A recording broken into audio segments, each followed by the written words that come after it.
In a studio that's in a basement comes the epic story of how two friends changed the future of the movie podcast game forever. The reviews are in.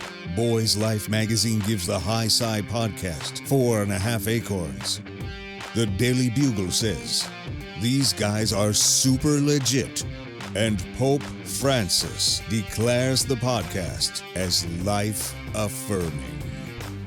From the kid who tried to get smart with David Spade and got fucking old. You're still out. You're still bad. And the guy who can name all four Baldwin brothers. Alec, William, Daniel, and the baby boy, Stephen. Live from the studio of his parents' basement. The Have You Seen It podcast. Welcome back to the Have You Seen It podcast. My name is Mason Knight. That is Cash Krause. Yes, sir, it is. And we in were the just, flesh. Yeah, we were just bullshit. we really were. That intro snuck up on us a little faster than we anticipated. Yeah. So, Mr. Fresh usually gives us a good buffer time. But yeah, we good about a didn't, minute or so. Well, it's been a while since we've been in here. It has been. A little bit. Took a little hiatus. Took a little hiatus. Yeah. It was But, good though. Oh, absolutely. It was a good Came time. back healthy. Aren't feeling you refreshed? going? Aren't you going to Disneyland next weekend? I'm not going to Disneyland. I'm going to Universal. Or Universal? And that's not right. not Scary Farm. Nice. Ooh, yes, sir. How excited are you for that? I'm excited. I'm super Yeah. excited. I love haunted houses. Yep. Love getting me scared. Love people in my face. In Universal Studios, what is their haunted houses this year? It was something cool if I remember Oh, right. well, they have like 9 different ones. They have they have Stranger Things, same thing they did last year. They have House of 1,000 Corpses That's this year, what it is. Yes. which is pretty cool. That's And they have, going to be fun. They have Killer Clowns from Outer Space, which Yep. is going to be a good one. They have Creep Show, but I'm excited for the house. I want to get a House of 1,000 Corpses T-shirt. Oh, that would be sick. I know. Yeah. And then when we review They have a Ghostbusters one also, and I want a Ghostbusters yeah. shirt too. Fuck, I'm gonna bring him back. I'm bringing back some tees. there you People go. will be able to Oh, I see. know. People will be Yeah, able to see people what be I'm able to see it wearing. on Yeah, our YouTube channel. people will be able to see what I'm wearing. But yeah, I'm going there because of the haunted houses. Because this is the haunted season where fucking everything's haunted. Everything you yeah. bump into, you got ghosts coming out of it. You can't turn around bumping into an apparition. Well, and we love October. We love this month on this podcast because Love it. all we do is watch scary movies. Scary Or horror- everything. yeah, Scary or shows. Yep. Scary. I'm listening to scary time. podcasts. I'm listening to true crime all the time. Oh, true crime. I'm listening to Got in spooky, October. just spooky sounds in my headphones, just ghost sounds. I'm getting real into it Oh, at this yeah. point. But, I'm watching Haunting of Hill House. Oh, Just yeah. all of it, man. It's just everything. I can't get enough the of best scary season. time. Yeah. I said it before, but it's a season where you could just watch scary movies 24 hours and people won't judge you. No, it's the 1 month a year where everyone's cool with scary movies. Yes, you're allowed, and you're allowed to scare people also. You scare people 11 months, the other 11 months out of the year, you're just a fucking You're creep. a freak. Yeah, you're a creep. You're a creepy guy, You're man. freaking out while you scare hell people is all the this time. jackass? You, Yeah. you nut job. But in Halloween, it's super cool. It's totally cool. It's chill. Totally cool. You can pretend It's to murder expected someone almost. and people Yeah. just laugh it off. It's Yeah. cool. But yeah, so I figured if we're gonna review something, we gotta review a horror-esque movie. Yes. And anything Stephen King is gonna get you there. Absolutely. So I chose to review Gerald's Game Yes. on Netflix. And I had seen this on Netflix for 2 years and never actually got around to watching it. Yeah. And then there's a new Netflix movie, In the Tall Grass or something like And that. I've seen that also. You have? Yeah. Okay. Want me to give me I'll give you my No, because 5-second review. I kind of want to review it. Oh. No. No. I'll give you my 5-second review. Almost skip it. Like it's not. No. Seriously? Yeah. Oh, that's too bad. It is too bad because I was hoping this Stephen King thing was going to be like this good Just thing every that they have. single one Everyone was would be good. just, but no, it definitely didn't have the same direction as Gerald's Game did. It didn't have Mike Flanagan behind the helm, which is something that I thought was also relevant because we will be reviewing Dr. Sleep soon. Well, and we will also, for our Reviewing, TV yeah. Tuesdays, we will be reviewing The Haunting of Hill House, which will drop November 1st. Because right now, fucking Mike Flanagan is the Stephen King of horror movies. He's right killing now. it right now. He is It's killing awesome. it. I mean, hey, man, he's doing a great job in everything that he's been making as of late. I know. I got to go back and watch some of his other films because he was doing scary movies at the worst time. I mean, when there was like the 2000s, when it was just shitty scary movie after shitty movie. So I skipped all of those films like Oculus and like Ouija and the Ouija board and stuff. I would never have fucking watched that. Or Absintha. But apparently they all got really good reviews and they're all really good fucking horror films. He does horror very, very well, and he does it in a different kind of way where he explores the human element more of it. Right. The relationship that people have with each other and whatnot, and family and everything like that, which is scarier than anything at all. Diving into yourself. But yeah, this is based on the 1992 novel of the same name written by Stephen King. Yes. What did you think about this film, Mason? Man, I gotta say, this kind of movie for me, I always love movies like this where you really have a very, very small cast.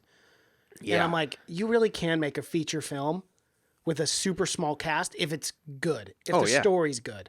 And I really, I came away liking this movie a lot. I thought the direction was right there the whole time.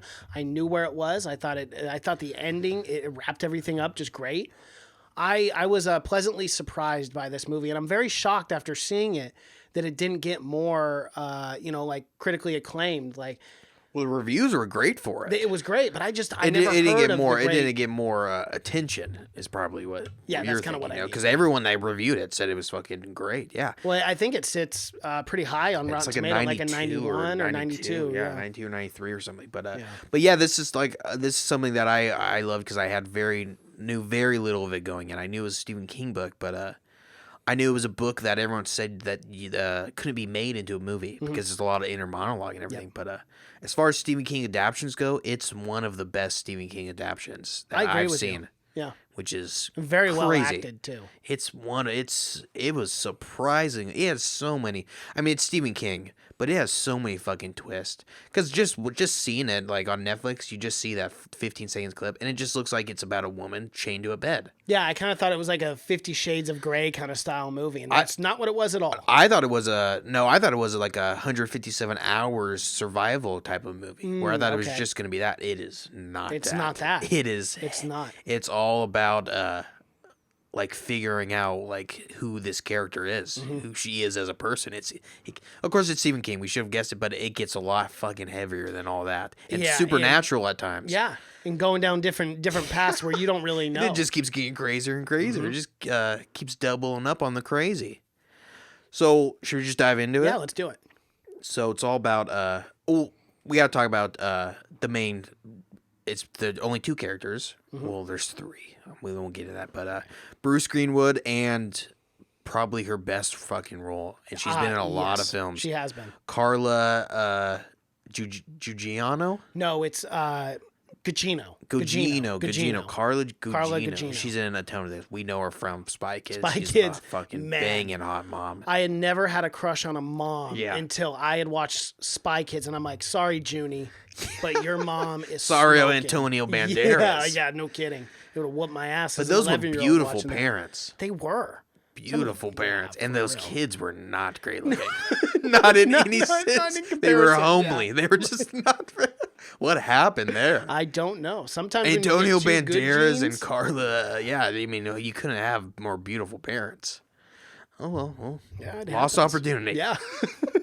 But yeah, she fucking kills it in this role. Just incredible performance. I wish I would have saw this when it came out, because this would have been one of my best performances of 2017 when it came out, But yeah, so they're a couple.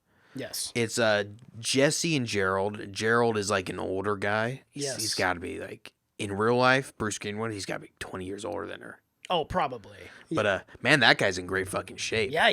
That was the first thing that I said. Same. I mean, that guy. Like, what is that guy? I wish I looked 60? like him when I was that old. I wish I looked at him now. Yeah.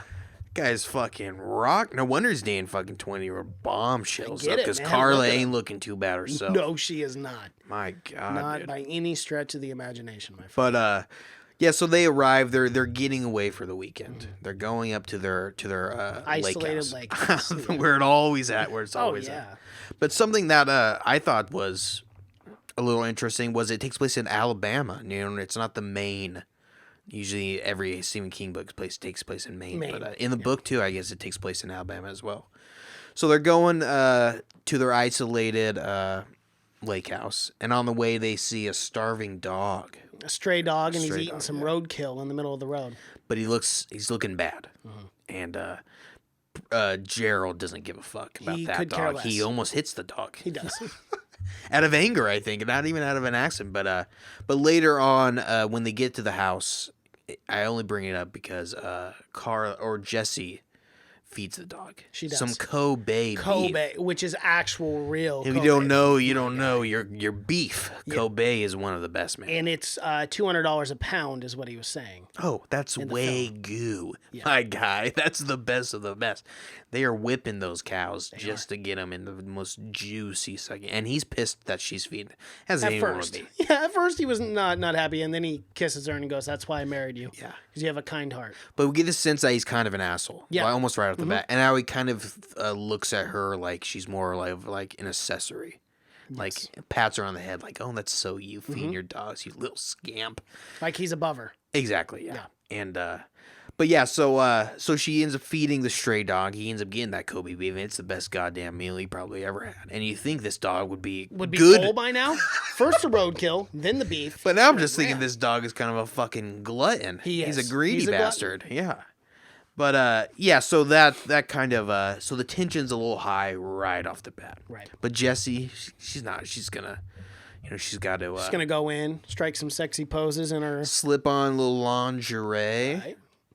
I mean, you got to get that old man going. Yeah, something's got to do it. Yeah, because his old pee-pee ain't working it right. ain't working the way it used to. No sirree. Because he's having problems in the bedroom. Yeah. And we get that she sees that he's slipping that blue pill, that magic blue pill, baby. But when they come in, the one thing we noticed right away is that they didn't shut the door behind them. Yeah, the remember front door. I know. Not the bedroom door. No, the front door. And like talk this about house white privilege. Yeah, this place is isolated. It's all get out, man. I mean, you're gonna have bears and cougars and stuff. You're just asking for an animal to trot on in. Oh yeah, absolutely, yeah. But maybe that's the whole point. It's so isolated. They're thinking no people are gonna come in there. Yeah. But what about that stray dog she just fed? Half-mile down the road. Yeah, you feed any animal, they're gonna come in. Don't leave your fucking door open. Yeah, but they leave it wide open. They say, "What the fuck? Who cares?" And even while they're fucking, yeah, at least make sure the doors are closed if you're gonna get down to it. Exactly. And then we see like right away with Gerald. Oh yeah, and we learn in Alabama, people just wander into homes and fucking. They do. If you see an open door, brother, that's an open invitation to get in there. I'm gonna go check dogs, people, all kinds of shit are tracking in there because but it is Alabama. It's a wacky place. Right. But yeah, we get but Gerald, they're trying to spice up their relationship. Yes. We get that it's kind of dead, and they're trying to do something different. Mm-hmm. And Gerald's got himself a fantasy. He does. And it gets a little aggressive. It's a fantasy a weird fantasy. It's a fantasy that almost always turns aggressive. Yes. If you have it's a rape fantasy. It is, right? And he's got her handcuffed to both posts. Yeah. On the back. Mm-hmm. He handcuffs her tight too, and it's not like tight. Kinky handcuffs you'd go buy. They're like Velcro or some shit. The ones they're like where'd he go to the button and it goes off. These are like authentic handcuffs. Yeah, where'd he go to fucking the cops? I think so. Must have got him on like a cop website or something. But of course, it makes you feel like, oh, this guy's been thinking about this for a while. And the fact that he probably maybe even already had those handcuffs, some red flags should be going off. Absolutely, yeah. And the fact that he's traveling for work all the time. And he had like his own little handcuff bag and shit. Yeah. It makes you think that this guy was... It's a weird thing to have an accessory bag for your handcuffs. I don't know. Yeah, it's a weird thing to look for in an accessory bag. Like, is there a handcuff pocket? Yeah. The guy at the store... What? Are you a cop? Security guard? Nope. No, just really like handcuffs. I don't think I can sell you this, sir. But yeah, he's popping fucking Viagra left and right. This guy's gonna be hard as the Dickens. Yeah, and he pops the second one. He does, and and it's an important note because he pops it and puts a glass of water on top of the shelf above. So she's attached to the bedpost. You know, as anyone, if you ever handcuffed a human being, that's the way to do it. But it's one of those rich people bedposts too. It is. Where that's mahogany. It's great wood. With my bedpost, it's IKEA, so it's just cardboard. Yeah, it's the IKEA wood. You know, so you can just break right through it. But no, this is rich people beds. Well, and it's even a point too that bed frame was studded to the wall.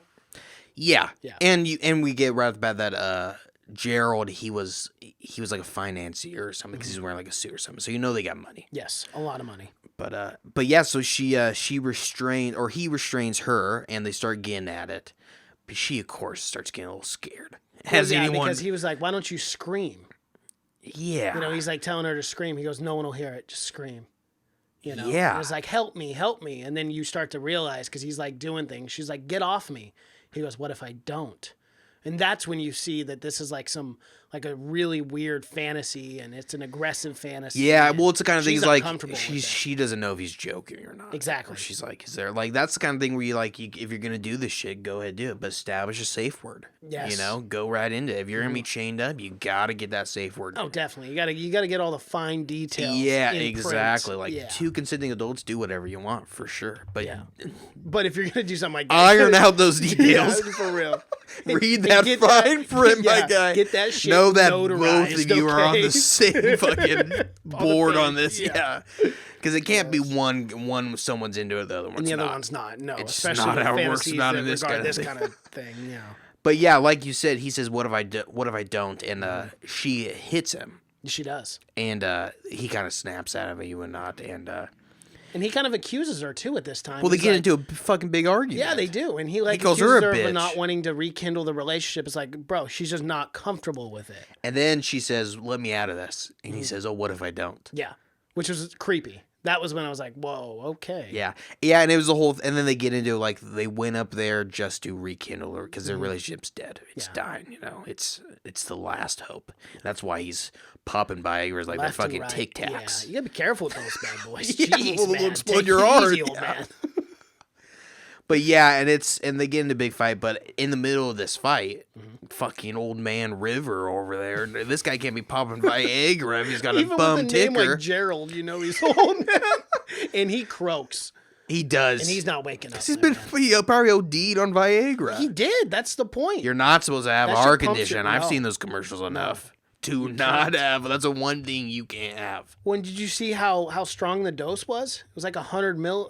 Yes. Yeah. Oh, he's popping big boys. Yeah, and he Well, this popped 2 of them. it wasn't his first rodeo. No, it wasn't. That's a He got a that's a big prescription a thing. long Is time she ago. saw that and she's like, oh, this guy, and she's just been lying to herself. Yep. But yeah, and who else pops into the room while this is all going on? The fucking dog. Doggo. Hey, Yeah, what's the going cute on? Little friendly German Shepherd. Yeah, and you're thinking, my first thought is, this dog's gonna go get help for me. I've seen Lassie a million Yeah, times. of course. Go, Lassie, go. Stuck in a well. Yeah, Timmy. Everything's gonna work out just fine. Dogs don't do that They shit in real do life. not. Turns out they'll just If eat they're your hungry, ass. yeah, they'll take a chunk out of your Turns dead out friend. they're just animals. At the end of the day, they're not real companions. They're not humans.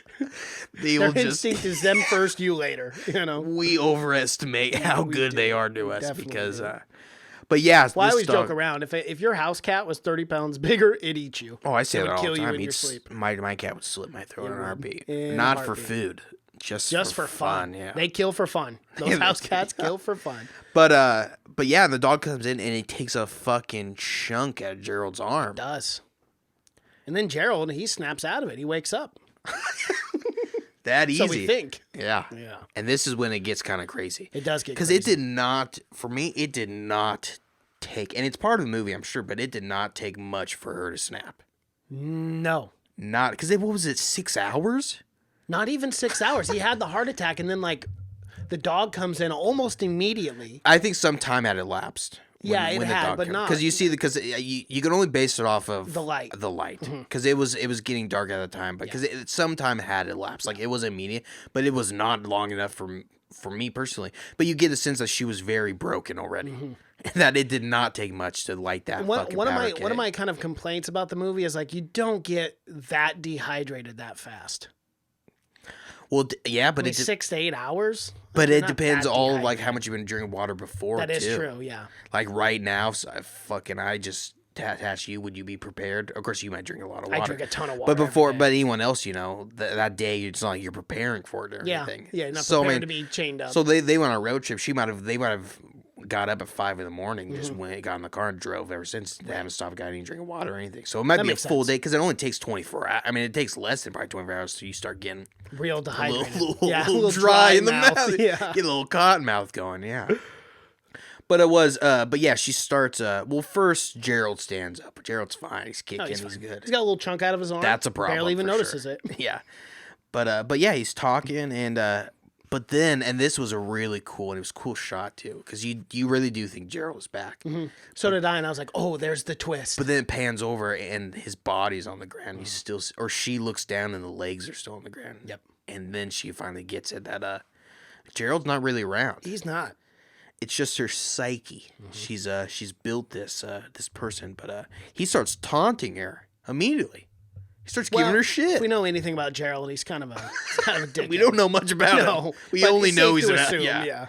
But yeah, and he starts giving her shit. But it's a good moment because it's them, and he's talking about their marriage and everything, and how it was never gonna work out and whatnot, and when he taunts her the fact that she's wasted so many hours already and that he's already dead.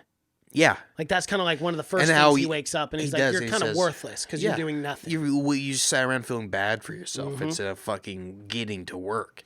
But yeah, exactly. And then we kind of get the sense that it's part of her. I mean, it is her. Yeah. It's that part of her. It's that doubting part that everyone has. And that's Except a it's good thing human form at this point. Exactly. And that's a good thing where we say that the translation from the inner monologues to the book, I thought they adapted it very well for the film version of having this psyche. Absolutely. Because it is self-monologue. And what a hard, but in a very different way. A feat that seems like it'd be. Like, this movie did not get enough attention for that. No, it didn't. A film they said could not be shot, and then it not only shot, but it's shot good and well. Very well. This, like we said, this film should have gotten a lot more attention. I feel like I totally agree. That's crazy for me. Yeah, because watching you think, man, that seems common. And I should read the book, although it's not one of Stephen King's like well-known big books or whatever. But apparently, Mike Flanagan, he used to carry the book around everywhere he went. Wow. It's his favorite since he was a teenager. He's wanted to make Gerald's Game, he said. Yeah. Oh, that's pretty cool. So he said once... He definitely did it justice. Yeah, and he said he was only able to do it once he did those other movies, and they got good reviews. He said that was the only time that he was able to get it made. But wow. Yeah, pretty cool. But yeah, they fight, and he taunts Jesse about the truce of their stream and how he couldn't... Well, and then he starts taunting her about how he couldn't get it up. It was her fault. It was her fault, yeah. That's wild. That's like... That's fucking Handmaid's Tale shit. Sort of blaming. Where the men just blame all the women for not being able to produce when no one even checks the men. Yeah, because those sperm counts aren't high. Yeah. No, are you kidding me? No. I think they're shooting blanks. Absolutely I think it may be their fault. For sure. But yeah, he tells her that she's wasted hours and that she's beginning to suffer from dehydration and fatigue and that she's not going to last much longer until she starts fainting or she starts getting really, really weak where she can't do anything at all. Well, and then she starts toughening it up and she goes, okay. She goes with the handcuffs. She just slides her hand right out of those cuffs. Right off. For how tough those cuffs were, she got them off pretty easily. Yeah. And it's good. It is. And then she snaps that fucking bed frame. Well, like it was bread. She just ripped it in half like it was nothing, my guy. And that's it. Wow, okay. And that's how the movie ends. That's the end of the movie. And it was only 30 minutes, and it was odd. It was odd to go that short, with it. But happy ending, and that's it. She ends up adopting the dog. Yep, and they become friends. She names it Fredo. No, it turns out that her psyche's getting probably worse and worse. Yeah, because now she's kind of having fantasies. Mm-hmm.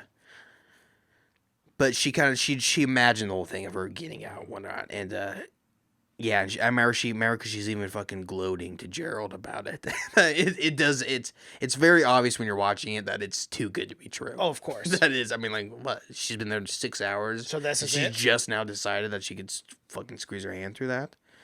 But yeah, and Gerald just assures her, then tells her that it's not that easy or whatever, and that you're not, and that you're in more trouble than you're willing to admit. Absolutely, and Jesse tells, and Gerald and Self-Assured tells things about her. Oh yeah, and then she gets into some background about herself. Because this is the moment where we start to have flashbacks.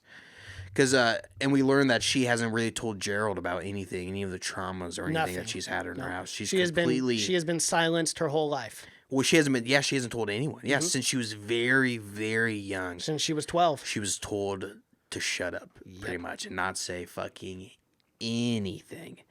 And doing that or whatever, it triggers. Or doing that, she has a flashback because they're arguing about Gerald getting the Viagra. She has a flashback of him taking the Viagra and putting the glass on the fucking mantle mantle, on top of the bed frame. And that there she's like Jimmy Neutron. She's doing brain blast. She is. And she remembers to reach. She remembers that she can't possibly reach for the water, and it's a tense moment. It is. I thought that glass was just gonna tip. So over. did I. The whole time I'm like, she's not gonna get that. No. There's no way, but she does. She ends up getting the water, makes a little. She fucking MacGyvers from it. the tag of her lingerie that she put up there too. She remembered she put that up there as well because the cuffs. To kind of explain it, I mean, you've probably seen the movie, but she's cuffed to the bed. Crucifix almost. Yeah, crucifix. And she can't reach her mouth to the handcuffs, so she has to have a straw in order to drink. The cuffs and that's when she thinks about the tag as well. So she somehow inches the water nearer and nearer, and then she uses the tag as a straw. It's smart. Very smart. It's very Bear resourceful. Grylls type stuff. But, it is. But yes, and then she kind of celebrates by falling asleep. Yeah. She's like, well, day's done.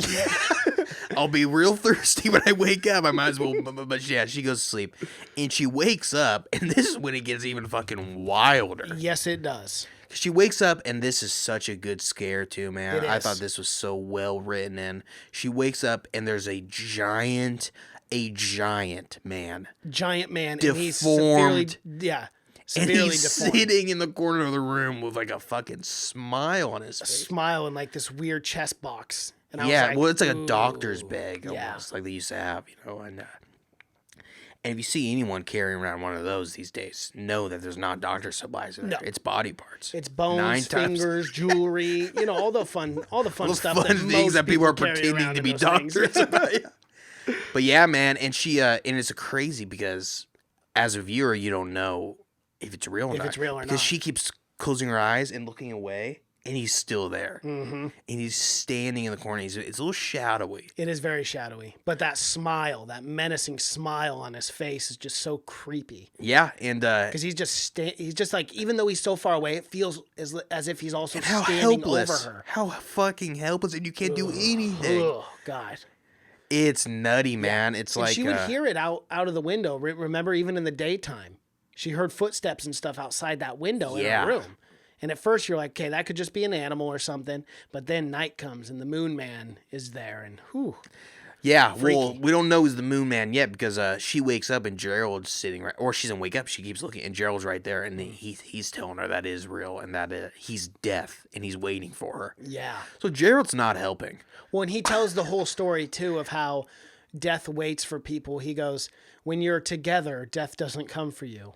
But it comes for the helpless women who are chained to a bed, basically toying with her and messing with her. Oh yeah, and that just has so many parallels of what she's gone through and what and beating down like a woman and not listening to them, thinking they're lower.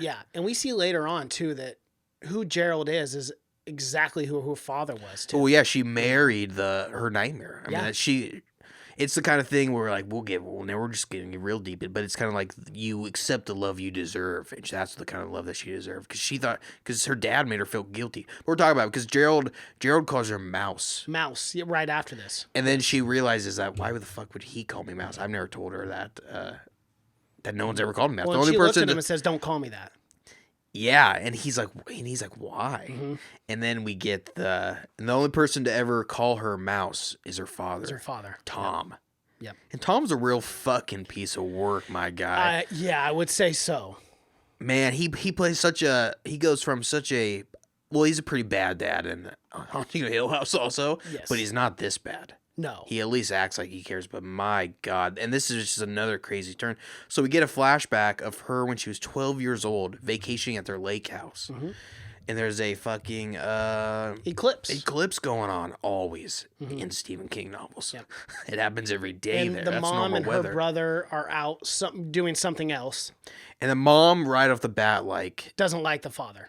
And doesn't like the daughter either very much. She's kind of bitchy towards her. Yes. And we don't really know why right off the bat. No. But she does not like her daughter. She kind of calls her a bitch and stuff like that. It becomes obvious why. Yeah. And it's only Stephen King could write something this horrible. This dark. And it's dark, but it happens in real life all the fucking time. But Stephen King's the only one that's brave enough to put it on paper. The only one to talk about it out loud. Yeah. But yeah, they talk about how her and her dad, who were close, they're gonna go watch the eclipse together. Mm-hmm. Out on the park bench. In the middle of fucking everywhere, I'm guessing. But yeah, and he suggests that she sit on his lap. How she used to when she was small. When she was younger. Yes. And that's never a fucking good, no. No, as soon as you see this in movie and anything, and I saw it right away. I was like, okay, please no. Please tell me this is something else, that maybe I'm just, my mind is going there because it's Stephen King. You but should no, know it if went it's Stephen there. King, It was it's going Stephen to King. the darkest fucking corners of your mind. That's why you gotta love Stephen King. And he ends up fucking masturbating, jerking it off to as his daughter. she's watching the eclipse, and he tells her, just keep watching. Yes. He gets more aggressive as he's saying it as well. He does, and I'm really glad that Mike Flanagan did not shy away from this, because I think 90% of fucking directors say this is a scene where you can just infer it, where you can just, we just guess that it happened. But he gets into it. He shows it, and it's fucking beautiful. But Jessie, she awakes from this after it happens to the intense pain. The circulation's being cut off in her hands and her arms because she's just fucking. She's been hanging there like this for a long time. And that'll cut your circulation off to your wrists every time. Yeah, and I like how they did. I like how they did the makeup too. That slight blue and purple around her wrists from hours of being asleep. Oh yeah, it was gross looking. And the gore is really good in this. I mean, even later on, the gore gets really fucking good. But yeah, so Gerald now fucking. I mean, I guess Gerald knows this now. Yeah, I guess in her mind, Gerald now knows exactly, and in her mind, this is the first time that she's kind of came out with this. But that's all we get, and she's kind of happy that she's like suppressed the memory for so long or whatnot. But yeah, which is something you usually don't want to do, is just bottle it up, and she claims that had nothing to do with her marriage. Of course, something like that. How could that possibly have anything to do with? Well, and especially the fact that she literally married a man who manipulates, who uses an overbearing, his power. Yes, it's literally the spitting image of her father. Exactly, and Gerald teases her about that, and he teases her about the disfigured man, and it's because it's morning now at this point. It's no longer dark. It's morning time. But she's completely, because she hasn't looked at the corner for like 8 hours. She just won't look at the corner. So in my mind, he was literally standing there for probably 6 hours. Yes, just standing there, not doing. And eventually, he was just like, "All right, I'm gonna head out." Goodbye. Like, this is weird. She's not saying anything. But yeah, and because he says, "Well, what about the man in the corner?" And she finally looks up, and he's gone. But so was he fake? Was he just imagination? Well, yeah. But then right after that, Gerald goes, "No, he was real. Look at that footprint." And there's kind of like a smudging it, and that's what I like. It wasn't like a distinct. Because at this point, the dog is taking a couple more chunks out. And every time, I love this. I was laughing, and it was dark. It was gross, but it was kind of funny because the dog would get up, take a chunk out, and then sit right in front of the door and eat the chunk right in front of her.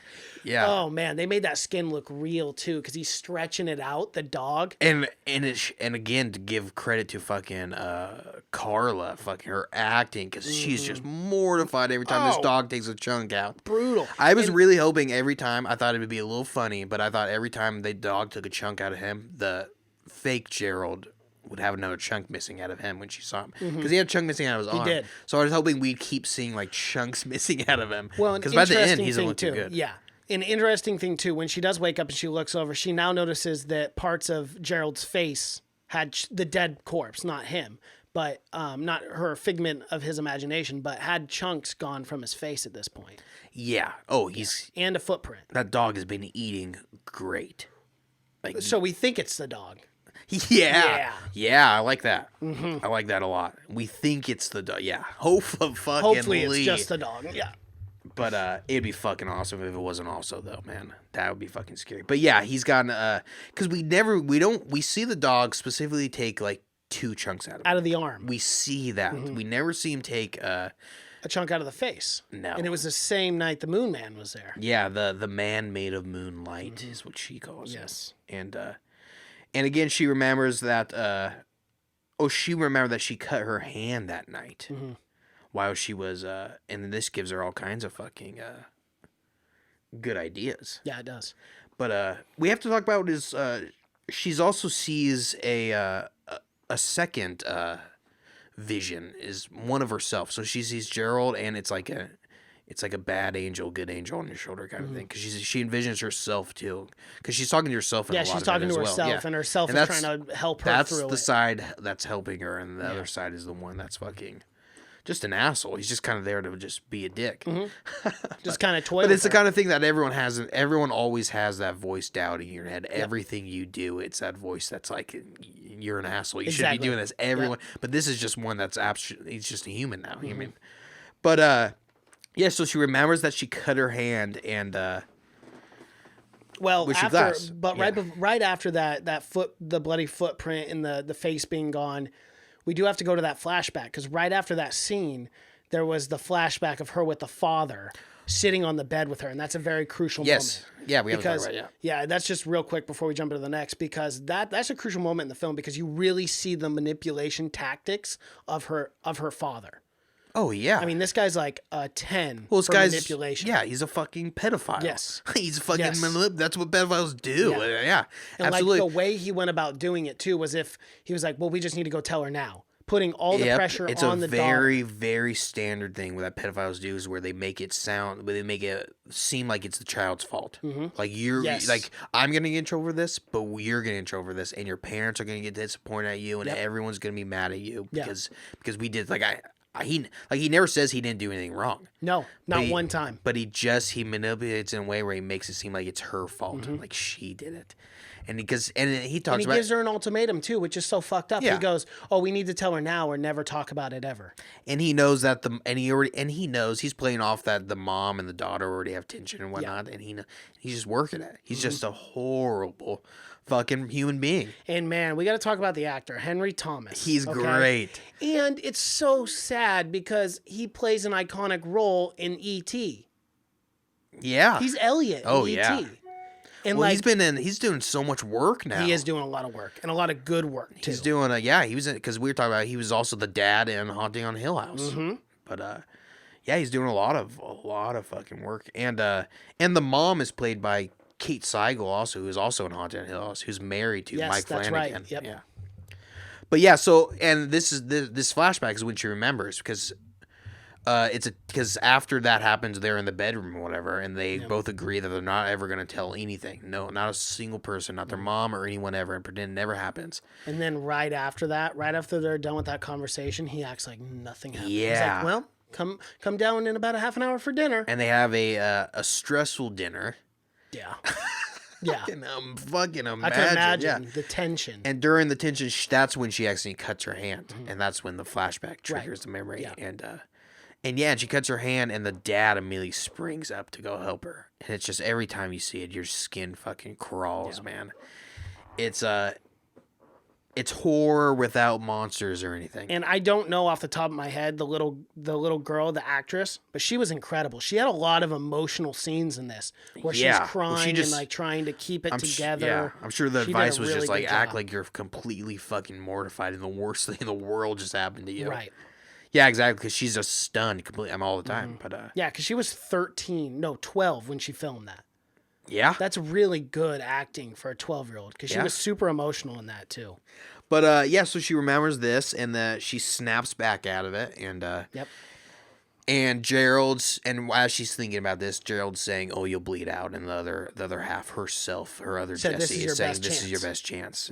So, but we get a sense that she's gonna cut herself, and it is fucking brutal. Oh my god, dude! And this I was love it. Way I gorier love than it. I anticipated. And I dude, love that they showed it because they didn't need to show it.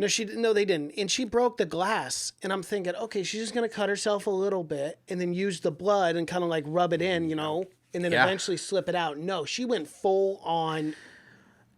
emo she wrist she had to cutter make and cut sure the that it whole happened. And at the fucking time, thing. though, she's as weak as she's ever been. Yeah. So it's not like you got precision. No, You're kind of just whacking around and hoping you nick something. In surgery, no. So she's really just slashing that glass around, hoping she hits something. But yeah, it's and she goes deep with the glass. Ugh. And she peels, and it peels the peeling skin, her skin off, and you see bone and everything, and it looked good, man. I mean, it looked gross, but it looked really good. It looked very realistic. And then, and that's what I was thinking is, if you're gonna have one gory scene in your movie, then make it fucking amazing. Make it work. Make it amazing. Absolutely. And technically, really, in all reality, they had 2 gory scenes, and I thought both of them were awesome because that skin looked so real. The dog was eaten. Yeah. It made my skin crawl, man. I was just like, you can't even really get mad at the stray dog either. Yeah. But it was like, oh, it's so gross.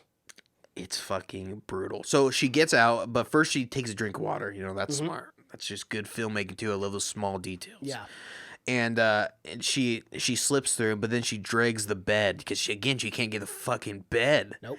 But she drags the bed over to the key and locks her. She locks her hand. cuffs. Yeah, and she gets another drink. And I thought she was gonna drop the key the whole time because her hand was so bloody. I'm and like, she's please. losing a lot of. I can't imagine blood. she has any feeling in that. Weak, Well, we she's learn faint. later that it did fucking nerve damage because she has to wear the She's sleeve. got skin after. grafts. Yeah. Yeah. She had to wear that for 6+ months. She was having a hard time writing the letter. Yeah, so you did Yes. fucking nerve damage. So, and I'm sure peeling the metal against the fucking your raw like muscle it's a fucking and everything. banana. Yeah. You know.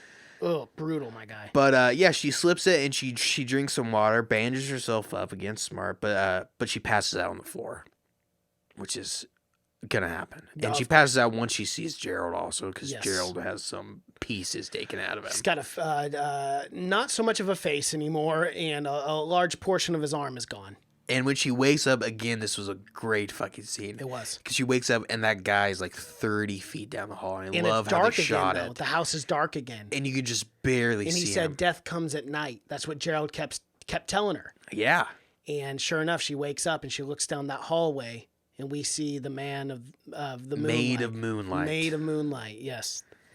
And it's fucking, you still not sure if he's real. You still don't know. Because at this point, she's got no blood. Nope. Dehydrated. And you know they're delusional too. You know, when you lose that much blood, it's like a mirage effect where you. And even think when you're you go seeing through things. that traumatic of an experience, you're kind of out of it. I mean, you're so. And she's, Gerald keeps telling her too that he comes and picks up pieces of dead bodies and he puts it in that little chest thing that he has, that doctor's bag. Yeah, and he knew a lot about it. He did. For him not to be, I mean, it does kind of. But it's kind of the fucking mystical portion of it as well, you know. It's Stephen King; he's always got that kind of stuff. But and she also kind of says how she read a story earlier before they went up that some guy was robbing graves and taking jewelry and bones and stuff like that. So she said she did know a little bit about that earlier. But yeah, and she doesn't think he's real, obviously. But and, she offers him her wedding ring because And they she get looks at closer, him. and he does look He pretty looks real. very real. And she goes, "You're not real. You're not real." And he opens up that fucking box, and he's got a lot of bones in there. He's got a lot of bones and a lot of jewelry and a lot of just weird things. Weird shit that you shouldn't be collecting. No, you just should not. I'm all for unique collections. Beanie Babies, do whatever you want. Yeah, Beanie Babies, because those were going to be are worth fun. millions of dollars in 10 years. Oh, when the apocalypse hit, the only currency will be Beanie Babies. We'll be selling our bodies for Beanie Babies. That's what they promised us. Remember that? They really did. I got family who has bins of Beanie Babies because it's like oil. It's gonna hit, baby, and One everyone's day those bad boys are going to hit. and you're gonna be everyone's glad you gonna kept be them. wanting those. You'll be selling your kids just to get that fucking the newest Beanie Baby. I remember like the Ladybug one, which was like the limited edition, one of the first ones. to ever come out, Ladybug, Princess were supposed to be worth, Diana like were $200. Princess Diana was a big one. You gotta keep the tag on the ear though. That's, You do. If you Otherwise, have that. they're worthless. But yeah, I got family that still has bins because people think, oh, we I know, invested one so day much they're gonna money be- in yeah. this. It's like, no, that's not going to happen. We'll look like assholes if we just get rid of them now. But yeah, and she just takes off. The Moonlight Man doesn't follow her or anything. Nope. She gets into a car. Things are looking good. I mean, they're looking grim. They're looking. But there's just light at the better end. circumstances are There's coming. light at the end of the tunnel. There is. At least she just needs to get to another house. But she drives and she drives and it gets real artsy, real crazy because it starts looking like there's a another eclipse. You know, Mary gets real Coming, red yep. and everything. And that's another reason why maybe why they thought this couldn't be made, because of those fucking dream-like sequences they thought would just be too difficult. But yeah, she They goes. pulled them off though. Oh, absolutely. But and she sees the fucking moon man in the back of the seat. Mm-hmm. And he's there. He was there, in. yeah. He just hopped in. He said, "Oh, we're going for a ride, I guess." And she crashes the car though. She does, hard. And the hits just keep coming. do. She still has the power to stand up and yell though before she falls out of that car. Well, thank God for the fucking alarm. If she was driving a car pre-2003, the fucking those neighbors went there, because alarm and everything starts going on, and they hear the crash. And she kept trying to honk the horn too because she saw people come out of that house. Yeah, but then she passes out. passes out. Yep. But luckily the neighbors came out and actually tried to help. They did. They could have just left it. Yeah. You know, some people do nowadays. They just pull out their cell phone, record it, and like, hey, you ready In for bed, Alabama, honey? man, you never know. Yeah, you never know. They'll just go probably steal your shit. Yeah. Just Fend for leave. yourself. Yeah. Let the Your dog. problem, That's not right. ours. Their dog they haven't fed in 4 weeks. Like, go figure it out yourself, Rover. And yeah, and at this point, you think the movie's gonna end, right? Mm-hmm. Okay, that's it. That's the movie. No, we got more. No, it's Stephen King. If anything Stephen King does is he doesn't know how to end anything. In his mind, he's like, I can't find an ending. I'm just gonna keep this. We got to going keep the ball rolling. for another 60 pages. We're making another book right after this just because I don't know how to end this bitch. Just the aftermath. And I think that's a thing that that filmmakers, even filmmakers that are adapting Stephen King, have a real problem with. Yes. Because it Well, always because there's always so much. there's always it never like again his endings have never been. That's what everyone says, has never been strong. They just keep kind of going and going. But the best films are films that have changed. Usually just change And know how to abruptly, or not abruptly, that's the wrong word, but know how to piece it together and have yeah. a clear-cut ending. Because the best Stephen King films are films that don't really follow the narrative very much, like The Shining, like Yes. Stanley Kubrick stretch, and Stephen King hated The Shining. But The Shining ended up being, if not the most Absolutely. successful Stephen And he has King. warmed up to it since, Yeah, yeah, at he least. has, yeah. But yeah, he hated that because it was very, very different from his book.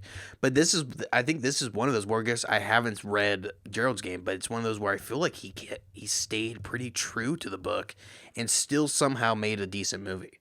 But yeah, so she wakes up and it's 6 months later, and she's writing a letter to her 12-year-old self. Yep. Old 12-year-old Jessie, and she's struggling to write because her hand. Still messed up 6 months later. She needs skin graft, which She's is in a a big brace, deal. yeah, skin grafts. She's got a brace on. It's looking tough. And this is maybe my only fault in the movie, where I did feel like it just kept kind of going and going after this. But because it gets into like voiceovers and stuff, and it keeps, and she explains how She started a foundation with the money, the insurance money, because I guess the insurance money did not believe for a while, so she had to fight that for a little bit. But then she got the insurance money, and she started a foundation for people who've been she sexually pretended to have abused. amnesia so that Yeah, no one so would no ask one would her. ask questions.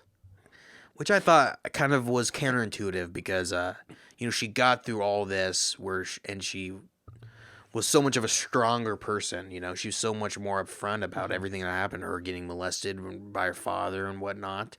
So I thought it was kind of counterintuitive, where I thought she was a strong person. She would have been fine with what happened, but not the case. And then we get into the real twist, and she starts writing about the crypt keeper, the man who was robbing graves and stuff, and how it escalated eventually, and he started eating he started murdering men, and eating the faces off of these men. Well, the big thing was that he wasn't a fucking ghost or monster. No, he was was a normal real. guy. Yeah, he was a normal He was a person. guy who grew up in rural Alabama. He had a real disease. Yes. That disease that kept him growing, made him elongated and whatnot. Mm-hmm. And at first, he was just kind of like an Ed Gein kind of thing, where he just dug up bodies. He was obsessed with bodies. Mm-hmm. And they even get into, like, as a kid, he was like obsessed with bodies. Yep. He was always fucking weird and everything. Then he would just disappeared and it kept going on. Like you said, it kept escalating and escalating to eventually where it started killing people. Right. And eating their faces. And he got into, and I think necrophilia also. I think he might have dipped With into that. dead men. Yes. Yes. Yeah, he was. That's the same as well too. Yeah, so he was just a very crazy, crazy man that she got really lucky. I can't She got remember real his lucky she name, was a but his woman. name is just some average fucking guy. But yeah, and she ends up going to that man's sentencing. Yes. She just walks right up in, and he breaks those cuffs like they're plastic handcuffs. It's like, no, she just had zip ties on. Oh, I thought those were handcuffs. Yeah. I was like, what the fuck? For some reason, this 7-foot man, like everyone at a hearing, any hearing you ever go to for DUI, handcuffs. If you're arrested, you have handcuffs on. And ankle. That's fucking, and especially if you're 7 feet tall and you're a monster.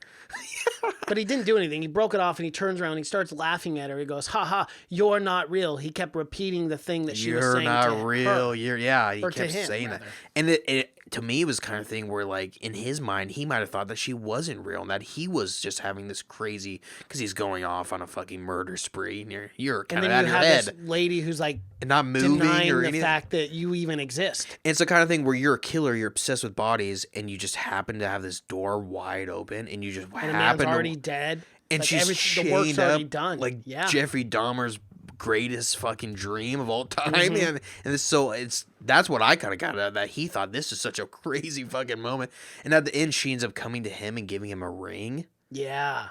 Like, he thought he was the crazy one. I think so. Yeah, I think he thought like that was the perfect scenario for him. Yeah. It was wild. A body there for him, and he laughs at her, and then she looks at him, and because she's also seeing the face of Gerald and the face of her father as she's also looking at the Moonlight Man. And the face of herself, kind of. And her face of herself, too, a yeah. little bit. And she goes, "You're a lot smaller than what I remember." Yeah. And she walks out, and the light's beaming down on her in a glorious. I'm sure the people in that ending. courroom were like, "What the fuck was that? Is going on? Is this normal?" What is going on, folks? Yeah, Am I dreaming? I Is thought this this all was a Judge hallucination? Judy. I came in to see a fucking justice. Yeah, this is the most Craziest no one said courtroom. anything. No. But to me, I'm guessing that she just had a pass to be there because I mean, Yes. she was one of probably the only people that actually saw Survived him. it, too. Yeah.